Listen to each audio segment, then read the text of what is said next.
Hello friends, YouTube channel साहित्य अध्ययन पर आपका स्वागत है। और आज हम पढ़ने वाले हैं अपने chapter 2 English foundation last year की बुक से, इंग्लिश की बुक से चैप्टर 2 से क्वेश्चन नंबर 2 100 वर्ड के आंसर वाला।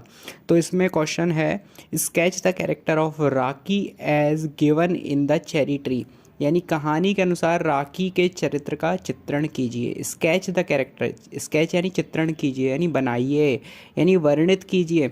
कैरेक्टर ऑफ राखी यानी कैरेक्टर उसके चरित्र का, किसके? राखी के। As given in the cherry tree, जो कि चेरी ट्री स्टोरी में बताया गया है। तो चलिए शुरुआत करते हैं। देखिए, सबसे पहले लिखा है Rocky was a small loving caring and innocent boy. यानी कि राखी एक छोटा प्यारा देखभाल करने वाला और मासूम बच्चा था या मासूम लड़का था, है ना। राखी वॉज वॉज का मीनिंग तो हम सब जानते हैं, था। ठीक है। यानी एक, स्मॉल यानी छोटा, लविंग यानी प्यारा, केयरिंग यानी देखभाल करने वाला, और इनोसेंट यानी प्यारा सा, मासूम सा। ठीक है। आगे लिखा है he had great love and affection for his grand father. यानी उसे अपने दादाजी से बहुत प्यार और स्नेह था। ही हैड यानी उसको था, ग्रेट लव यानी बहुत प्यार, एंड अफेक्शन यानी कि अटैचमेंट, मासूमियत, स्नेह, फॉर हिज ग्रैंड फादर, किससे? अपने दादाजी से। आगे है, लिखा है he loved sharing his fruits with grand father. उसे अपने दादाजी के साथ फल बांटना बहुत पसंद था। ही लव्ड यानी उसे बहुत पसंद था, शेयरिंग यानी बांटना, हिज फ्रूट्स यानी उसके फलों को, विद ग्रैंड फादर यानी अपने दादाजी के साथ। यानी उसे जो भी फल खाने को मिलते वो अपने दादाजी के साथ बांटता था। जैसे कि स्टोरी में बताया गया कि 3 चेरी फ्रूट उसे मिले थे खाने को, लेकिन उसमें से उसने एक अपने दादाजी को दे दिया। ठीक है। He loved sharing his fruits, उसको पसंद था अपने फल बांटना, विद ग्रैंड फादर, अपने दादाजी के साथ। आगे लिखा है his grandfather told him that everything is lucky if they are planted. यानी कि उसके दादाजी ने उससे कहा कि अगर बीज लगाए जाएं तो सब कुछ भाग्यशाली है, यानी कि उगते हैं और फलते हैं। अगर बीज लगाए जाएं तो बहुत लक्की होते हैं वो। तो कहने का क्या मीनिंग था? हिज ग्रैंड फादर, उसके दादाजी ने, टोल्ड हिम, उसको बताया, दैट एवरीथिंग इज़ लकी, सब कुछ भाग्यशाली है, इफ़ दे आर प्लांटेड, अगर उसको लगाया जाए, उसको रोपित किया जाए। ठीक है। आगे ये देखिए, कहा है this made Raki to plant two cherry seed to have more cherries. यानी दिस मेड राकी यानी इसने राकी को बनाया। बनाया क्या? बनाया, प्रेरित किया, है ना। This made Raki to plant यानी लगाने के लिए, टू चेरी सीड यानी कि चेरी के बीजों को, चेरी के बीजों को रोपने के लिए प्रेरित किया। टू हैव मोर चेरीज, जिससे ज़्यादा से ज़्यादा चेरी पाई जा सकें। यानी कि इसको एक लाइन में बोले तो इस बात ने राखी को चेरी के बीज बोने के लिए और अधिक चेरी पाने के लिए प्रेरित किया। आगे लिखा है this shows his loving nature. यानी कि यह उसके मासूमियत भरे नेचर को, प्रकृति को, बिहेवियर को दर्शाता है, स्वभाव को दर्शाता है। इससे उसके प्यारे और मासूमियत भरे स्वभाव का पता चलता है। दिस शोज़, शोज़ यानी दर्शाता है, यह दर्शाता है हिज लविंग नेचर। यानी जैसे छोटे बच्चों का नेचर होता है ना, वो बीजों को लगा देते हैं, कहीं से उन्हें पता चलता है, पेड़ों के प्रति उनका बहुत स्नेह रहता है, छोटे पपीज़ के प्रति, गाय के बछड़ों के प्रति। तो ये छोटे बच्चों की मासूमियत होती है। तो ऐसे ही पेड़ों, वृक्षों, पशु पक्षियों के प्रति उनके जो भाव होते हैं वो शुद्ध मासूमियत लिए होते हैं। उसमें कोई छल कपट नहीं होता, कुछ भी जो है ऐसी भावना नहीं होती जिसमें लालच हो, ग्रीड हो। बस उनके मन में भावना होती है कि वो फ्रूट खाएं। उनके मन में पैसे की भावना नहीं होती। ठीक है। वो मासूम हृदय से भरे होते हैं, मासूम दिल से भरे होते हैं। ठीक है। और पैसे की भावना यदि आती भी है तो वो बड़ों के द्वारा ही बच्चों में आती है। बाकी उनके अंदर मासूमियत ही होती है, उनका मन पूरी तरीके से साफ़ होता है, उनका दिल साफ़ होता है।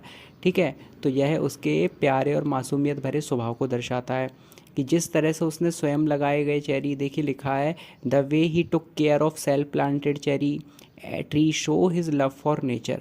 जिस तरह से उसने स्वयं लगाए गए चेरी के पेड़ की देखभाल की, यह प्रकृति के प्रति उसके प्रेम को दर्शाता है। देखिए लिखा है ना, the way he took care, यानी कि जिस प्रकार से उसने केयर की, इसकी, ऑफ सेल्फ प्लांटेड चेरी, खुद के द्वारा लगाए गए चेरी के ट्री की, शोज़ यानी दिखाता है, हिज लव फॉर नेचर, ये उसके प्रकृति के प्रति प्रेम को दिखाता है।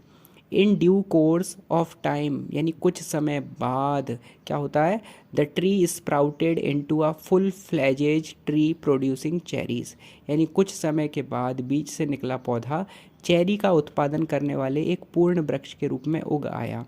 ठीक है। When Raki touched the tree, यानी जब राकी ने पेड़ को छुआ तो क्या हुआ, ही felt that it was like God itself, यानी कि जब उसने पेड़ को छुआ तो उसे लगा कि यह तो स्वयं भगवान के समान है। ही फेल्ट यानी उसे महसूस हुआ, that it was like God itself, यानी ये तो भगवान के समान है। ठीक है। This significance is his innocence, यह उसकी मासूमियत का प्रतीक है। दिस सिग्निफिकेंस यानी यह प्रतीक है, हिज यानी उसकी, इनोसेंस यानी मासूमियत, तो उसकी मासूमियत का ही तो प्रतीक है। जब उसने पेड़ को छुआ तो उसे लगा कि ये तो खुद भगवान का ही रूप है।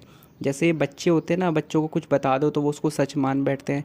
बच्चों से अगर बोला जाए पेड़ पौधों में तो भगवान बसते हैं, पेड़ पौधे तो भगवान का रूप है, गाय माता तो भगवान का रूप है, गाय में तो भगवान रहते हैं, कृष्णा जी गाय की देखभाल करते थे, है ना। तो इससे उन्हें क्या फील होता है, नेचर में सभी जगह गॉड जो है समाये हुए हैं। चाहे पीपल के वृक्ष की हम पूजा करते हैं, केले के वृक्षों की हम पूजा करते हैं, पेड़ हमको कुछ ना कुछ देते हैं, फल देते रहते हैं, तो पेड़ों के अंदर भगवान समाये हैं। आंवले में, केले में, वृक्षों के अंदर भगवान है, तुलसी में, है ना, निवास करते हैं। तो उसने पेड़ जब छुआ तो उसको क्या फील हुआ कि जैसे ये पेड़ नहीं खुद भगवान है, क्योंकि ये उसकी मासूमियत थी। उसने छोटे से पेड़ को लगाया था, बीज रोपा था, तो उसे एक सेटिस्फिकेशन था, उसके अंदर की मासूमियत ही तो थी, उसके मन का सच्चा भाव ही तो था, उसका सच्चा दिल ही तो था, जिससे उसे पता चला, जिससे उसे फील हुआ कि ये भगवान है। ये फीलिंग बड़े लोग कैसे पा सकते हैं जो उसने पाली।